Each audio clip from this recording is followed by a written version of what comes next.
তখন সে কান্না করতেছে পরে আমার জিজ্ঞেস করলো তুমি কি চাও? আমি বলছি আমার মেয়েটারে, আমার বড় বোনের 2টা ছেলে, আমার মেয়েটারে আর কাছে দিয়ে দিও পালতে। তখন ডাক্তার বলতেছে তুমি বিড়বিড় করে কি বলো? আমি অনেক দোয়া কালাম পড়তেছি জানি আপনি আমার সিজার না করেন, আমার জানি নর্মালে ফুলটা আসে, আমি কোনো পুরুষ ডাক্তারে চাই না যে আমার সিজার হোক। আর বলে আলহামদুলিল্লাহ এমন মেয়ে আমার বয়সে দেখি না। এই কথা বললে বড় একটা মহিলা ডাক্তার ছিল আমাদের আন্টি আসছে, আন্টি এসে বলে দেখি আমি ফুলটা কোন পর্যায়ে আছে, আর এখানে সুইও দিয়ে লাইছে 18,000 পাওয়ারের।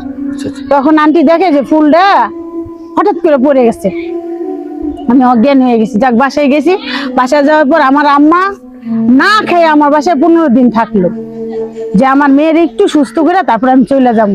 না খাওয়া বলতে, না খেয়ে 15 দিন বলতে কিভাবে কি?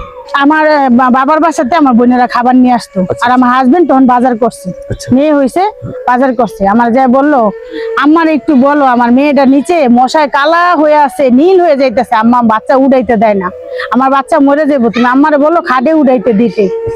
আমি বলছি যে ঠিক আছে, আমি মারে বলতেছি আমার চেঞ্জ আসার পরে মারে বললাম, পরে মা কইতাছে যে ওর বাচ্চা ওই উঠাক, আমার বাচ্চা সুস্থ হোক, ওর বাচ্চা ওই উঠাক। বাচ্চা ডেলিভারি হলো, কিন্তু আপনার ডিভোর্সটা হইলো বাচ্চা যখন 15 দিন হয় তখন তো আম্মা চলে গেল।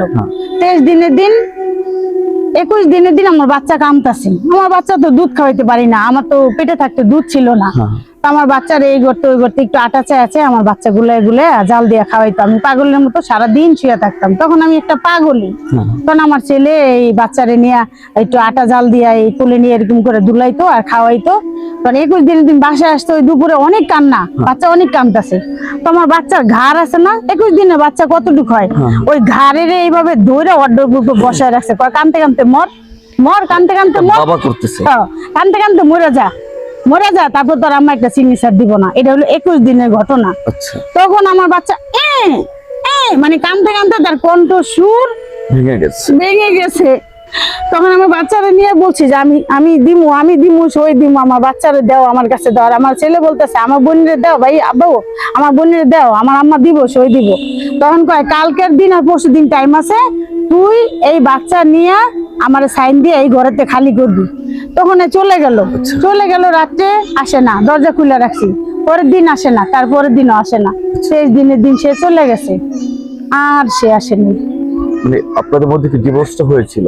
ডিভোর্সটা হয়েছে 2004 সালে। যখন সে চলে যায় 23 দিনের দিন, তখন আর 3 বছর তারে পাই নাই। 3 বছর পরে পাওয়ার পরে 3 মাসের ভিতরে সে ডিভোর্স আমার বাসায় পাঠাই দিছে। সে পাঠাইছে ডিভোর্স? হ্যাঁ, সিটি কর্পোরেশন থেকে আমার 3টা কাগজ আসছিল পরে। কিন্তু একদিন আমি খুঁজতে গেছি, আমি 23 দিনের দিন আমার বাচ্চা রাইখা চলে গেছে, আমি 28 দিনের দিন জবে ঢুকে গেছি, আমার শরীর কাঁচা, আমার ব্লিডিং হইতাছে। আমার বাচ্চা আমার আম্মা দেখছে, নিয়ে আসলো ভাড়ার টাকা টুকা দিয়া, আমার ছাড়াই নিয়ে আসলো। বাড়িওয়ালা বলছে সব নিয়ে যাক ভাবি, আমার কোনো আপত্তি না, আমার ভাড়ার টাকা লাগবে না। আচ্ছা, আপনি একটু মূল অংশ নিয়ে সামনে দিকে আগান। তারপরে উনি ডিভোর্স পাঠাই দিছে, আমি জানি না যে আমার বাসায় ডিভোর্স পাঠাইছে। আমি তারে খুঁজতে গেছি মিরপুর ছনি হলের এখানে খুঁজতে গেছি, আমার বাচ্চারা নিয়ে 3 মাস বয়স খুঁজতে গেছি পরে সে বলে আমারে কেন খুঁজোস, তোরে তো আমি ডিভোর্স দিয়ে দিছি। আমি আমার ডিভোর্স দিয়ে দিছো, আমি তো ডিভোর্স কাগজ পাই নাই, তো এই জন্য ডিভোর্সের কাগজ ওইখানে ধরা দেওয়ার পরে আমি অজ্ঞান হয়ে গেলাম।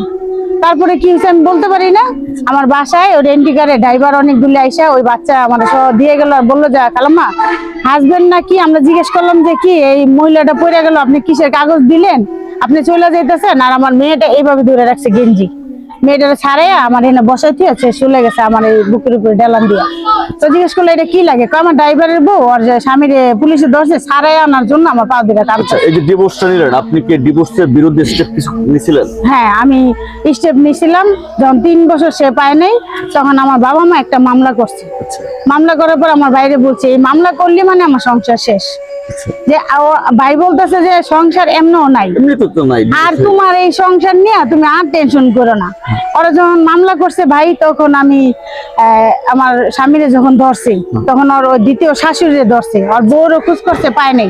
আমার ভাই মায়ের দই করে মামলা করে ওরে উঠাই দিল। উঠে দেওয়ার পর আমার শাশুড়ি আর আমার ননাস আমার পাও ধরে 3 বেলা 28 দিন বসে থাকে, কান্দে তুমি ছাড়াও, নাইলে আমরা সংসার সামলাইতেছি, তুমি ছাড়াও। পরে আমি 28 দিনের দিন আমার স্বামীরে ছাড়াই নিয়ে আসছি। নিয়ে এসে আমি আমার বাবা মায়ের ত্যায্য করে আমি আমার শ্বশুর বাড়িতে গেলাম গা। আবার গেছেন আপনি? হ্যাঁ আবার গেছি গা, দেশে গেছি গা। দেশে যাই তারা নিয়ে 1 বছর থাকছি। আচ্ছা 1 বছর। কিভাবে থাকলেন? আপনাদের তো ডিভোর্স হয়ে গেছে, আপনি কি নতুন ভাবে বিয়ে করেছিলেন? সে তো আমারে ওই কাগজটা যে দিছে, আমি কোনোদিন সাইনও করি নাই, আমি কোনোদিন জানিও নাই। সে আমারে কোনোদিন ওই কাগজটা সাইনও করায় নাই। আর পরে যে দ্বিতীয়বার 2টা কাগজ আসছে সেটা আমরা পাইও নাই। আমার হাতে যেটা দিছে আমি ভাবছি ওটা ভুয়া, কারণ ও তো ভুয়া ডিভোর্স নামা কাবিন নামা পরবর্তীতে বানাইতে আপনি পারে। 1 বছর সংসার করলেন, করার পরে আবার কি হলো? করার পরে আমি মামলাটা যেদিন উঠাইছি ওদিন থেকে ওই লাপাত্তা। আচ্ছা আবার পালাই গেছে। সে আবার 3 বছর নাই। আচ্ছা তো যখন যাবে তখন আমার বলতেছে যে তোর বাপের বাড়িতে কয়েকদিনের জন্য বেড়াইতে রেখে আসি। আমি বলছি না আমি ওই জায়গায় যাবো না, এখন আমি তেজ করে আসছি, ওখানে আমি যাই কিভাবে? আচ্ছা, এই যে আপনি পাগলামি গুলো করতেছেন, আপনার গার্জিয়ানরা হয়তো মানাইতে পারছে, আপনার ছেলে মেয়ে কিছু বলেনি? আমার ছেলে তো তখন তো আমার ছেলে 10-11 বছর, কিছুই বলে না। আমার ছেলে চুপচাপ ঠান্ডা, আর আমার মেয়ে তো কুলে। তখন আমার স্বামী বলল যদি বাপের বাড়িতে বেড়াইতে না যাস তাহলে ফেন্সিডিল, হিরোন, গাঁজা যা আছে জ্যানতে যা পারি আইনা তোর কাছে দিয়ে পুলিশকে কমা, আমার বউ এগুলি ব্যবসা করে।